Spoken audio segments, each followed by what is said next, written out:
Bismillahirrahmanirrahim. Assalamualaikum warahmatullahi wabarakatuh. Perkenalkan, nama saya Faradilla Laura Wendari dari kelas 31D, NIM 2104075620055. Adapun di sini saya akan menjelaskan tentang teori pemerolehan bahasa pada anak. Adapun pengertian teori pemerolehan bahasa pada anak adalah proses memperoleh bahasa melalui lingkungan pemakai bahasa sehingga anak menggunakannya dalam berkomunikasi. Dengan demikian, dapat dikatakan bahwa bahasa diperoleh di bawah sadar. Adapun karakteristik pemerolehan bahasa pada anak, yang pertama, berlangsung dalam situasi informal.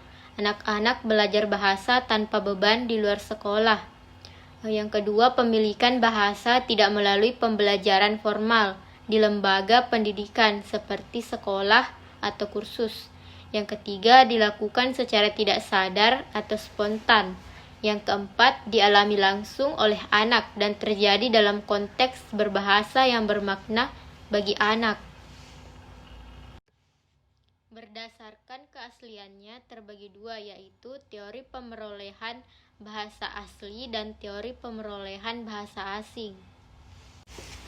Adapun teori pemerolehan bahasa ada tiga. Yang pertama, pandangan nativisme.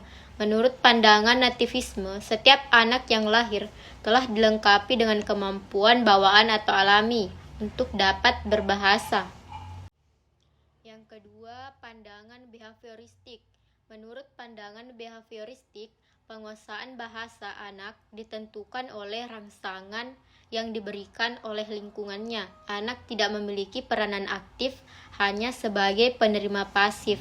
Yang ketiga, pandangan kognitif. Menurut pandangan kognitif, penggunaan dan perkembangan bahasa anak ditentukan oleh daya kognitifnya. Lingkungan tidak serta-merta memberikan pengaruhnya terhadap perkembangan intelektual dan bahasa anak. Kalau anak sendiri tidak melibatkan secara aktif dengan lingkungannya, dengan kata lain, anaklah yang berperan aktif untuk melihat dengan lingkungannya, agar penguasaan bahasanya dapat berkembang secara optimal. Adapun faktor yang mempengaruhi pemerolehan bahasa pada anak, yang pertama yaitu faktor biologis. Setiap anak telah dilengkapi dengan kemampuan kodrati atau potensi bawaan yang kemungkinannya mampu berbahasa. Perangkat biologis yang menentukan penguasaan bahasa pada anak adalah otak, sistem syaraf, alat dengar, dan alat ucap. Dalam proses berbahasa, seorang anak dikendalikan sistem syaraf, pusat yang berada di otak. Otak sebelah kiri terdapat wilayah Broca yang mempengaruhi dan mengontrol produksi bahasa seperti berbicara. Yang kedua, faktor lingkungan sosial. Menumbuhkan bahasa anak diperlukan lingkungan sosial. Sebagai contoh atau model berbahasa, memberikan rangsangan, tanggapan, serta melakukan latihan dan uji coba berbahasa dalam konteks yang sesungguhnya. Lingkungan sosial ini adalah perilaku berbahasa orang tua, saudara, kerabat, keluarga, teman, atau anggota masyarakat. Ketiga, faktor inteligensi. Inteligensi kemampuan seseorang dalam berpikir atau bernalar, termasuk memecahkan suatu masalah. Inteligensi bersifat abstrak dan tidak dapat diamati langsung, kecuali melalui perilaku. Kaitannya dengan pemerolehan bahasa anak yang bernalar tinggi, maka tingkat pencapaiannya cenderung lebih cepat, lebih bervariasi bahasanya daripada anak yang bernalar sedang atau rendah. Oleh karena itu, dapat dikatakan bahwa pengaruh inteligensi berkaitan dengan jangka waktu dan kreativitas perkembangan bahasanya. Keempat, yaitu faktor motivasi. Motivasi bersumber dari dalam dan dari luar diri anak. Anak tidak melakukannya untuk bahasa itu sendiri. Motivasi intrinsik, yaitu anak belajar bahasa karena kebutuhan dasar yang bersifat praktis seperti lapar, haus, sakit, perhatian, dan kasih sayang, dan lain sebagainya. Fase perkembangan kognitif dan bahasa anak. Pada umur 2 tahun, fase-fase perkembangan kognitif. Fase sensori motor. Anak memanipulasi objek di lingkungannya dan mulai membentuk konsep. Fase perkembangan bahasa.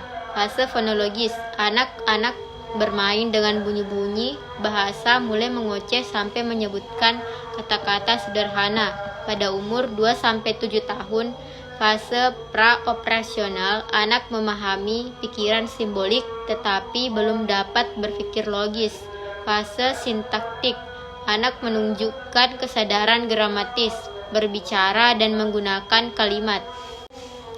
Pada umur 7-11 tahun, fase operasional, anak dapat berpikir logis mengenai benda-benda konkret. Fase semantik, anak dapat membedakan kata sebagai simbol dan konsep yang terkandung dalam kata. Perkembangan bahasa anak usia sekolah dasar meliputi yang pertama, perkembangan pragmatik, perkembangan kemampuan membuat cerita, perkembangan semantik dan proses kognitif, perkembangan morfologis dan semantik, dan perkembangan fonologis. Pendekatan, strategi, dan metode pembelajaran bahasa Indonesia di sekolah dasar. Pengertian pendekatan. Pendekatan pembelajaran dapat diartikan sebagai titik tolak atau sudut pandang seseorang terhadap proses pembelajaran yang dirujuk pada pandangan tentang terjadinya suatu proses yang sifatnya sangat umum. Di dalamnya mewadahi, menginspirasi, menguatkan, dan melatari metode pembelajaran dengan cakupan teoritis tertentu. Jenis-jenis pendekatan. Yang pertama, pendekatan konstektual, contextual teaching and learning. Pendekatan konstektual teaching and learning atau sering disingkat dengan CTL adalah pendekatan pembelajaran yang membantu guru mengaitkan materi yang dibelajarkan dengan situasi dunia nyata dan mendorong siswa mengkonstruksi pengetahuannya sendiri, kemudian menghubungkannya dengan kehidupan keseharian mereka. Yang kedua, pendekatan konstruktivisme. Konstruktivisme ini merupakan proses pembelajaran yang menerangkan bagaimana pengetahuan dibina dalam manusia. Mengikut fahaman konstruktivisme, ilmu pengetahuan tidak boleh dipindahkan atau diturunkan daripada seorang guru ke seorang pelajar. Penurunan ilmu ini malah bukanlah bersifat genetik, di mana anak seorang guru tidak semestinya mempunyai pengetahuan ibunya. Yang ketiga, pendekatan komunikatif.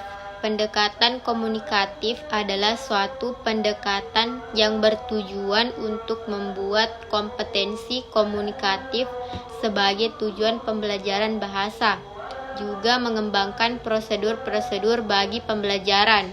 4. Keterampilan berbahasa, menyimak, membaca, berbicara, dan menulis, mengakui dan menghargai saling ketergantungan bahasa.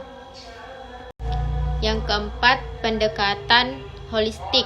Pendekatan holistik atau whole language adalah suatu pendekatan pembelajaran bahasa yang menyajikan pembelajaran bahasa secara utuh atau tidak terpisah-pisah. Pendekatan holistik atau whole language didasari oleh paham konstruktivisme yang menyatakan bahwa anak membentuk sendiri pengetahuannya melalui peran aktifnya dalam pembelajaran secara utuh, whole dan terpadu, integrate. Robert dalam Sentosa. Anak termotivasi untuk belajar jika mereka melihat bahwa yang dipelajarinya memang bermakna bagi mereka. Yang kelima, pendekatan saintifik.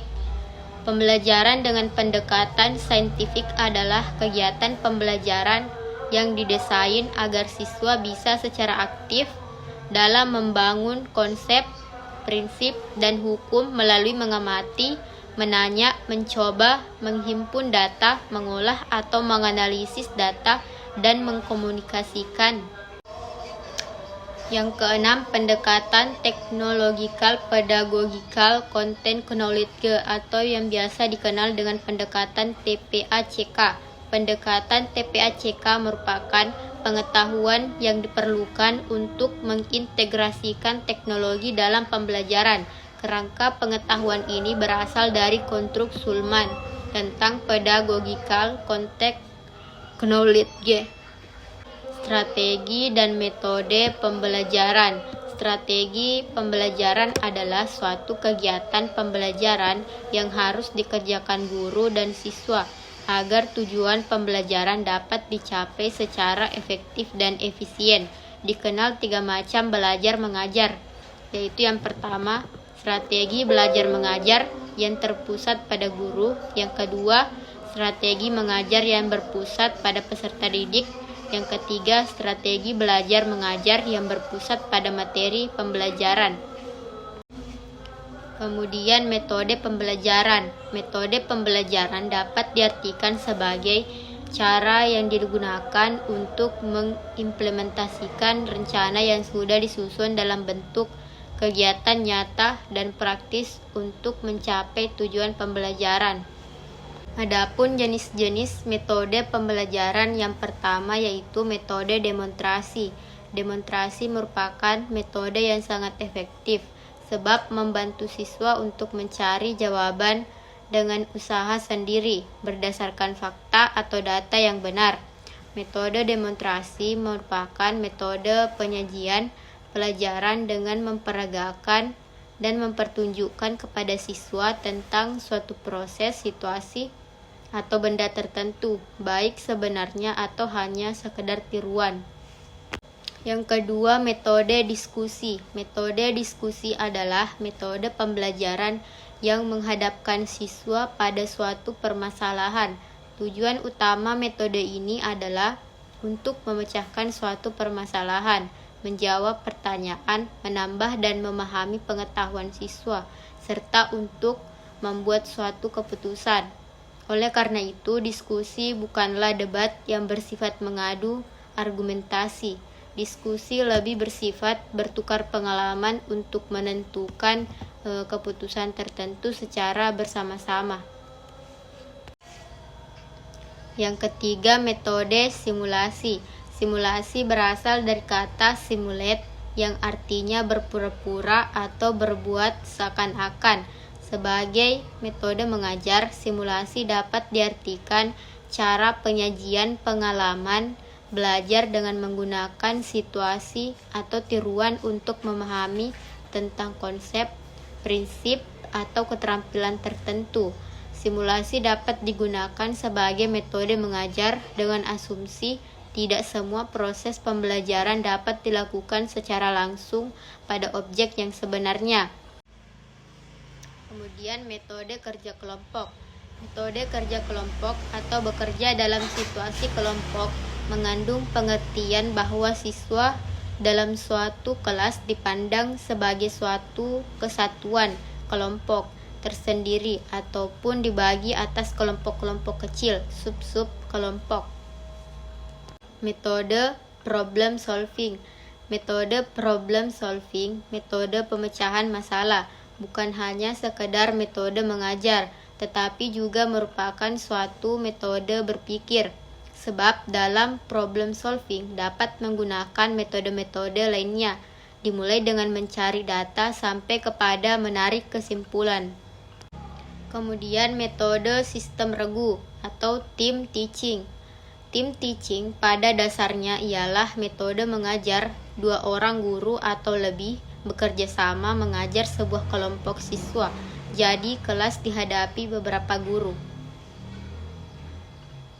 Mungkin itu saja dari saya. Assalamualaikum warahmatullahi wabarakatuh.